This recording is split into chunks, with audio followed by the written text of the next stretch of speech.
Guys, ang tip natin ay unisex string bag. Hila-hila siya. Malagyan natin ng cord. Pero ang ginamit ko dito strap na tinupi ko lang. Kasi wala akong cord. Tapos meron siyang lagayan ng packet. Ng cellphone packet o kaya wallet. No? Pa-straight siya sa body sa bandang likod. Yan, nasa loob yan siya ng ano. Pero nasa labas yung packet. Nasa loob yung packet niya. Nasa labas yung zipper. Yan.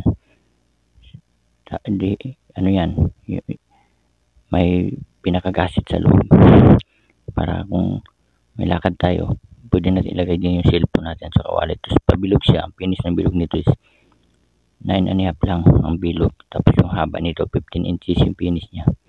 Ganun na siya, yun o. Lagay natin cellphone wallet dyan. Yan, para safe siya. Tapos hindi hila-hila yung string. Yan, ganun lang. Okay guys, thank you guys.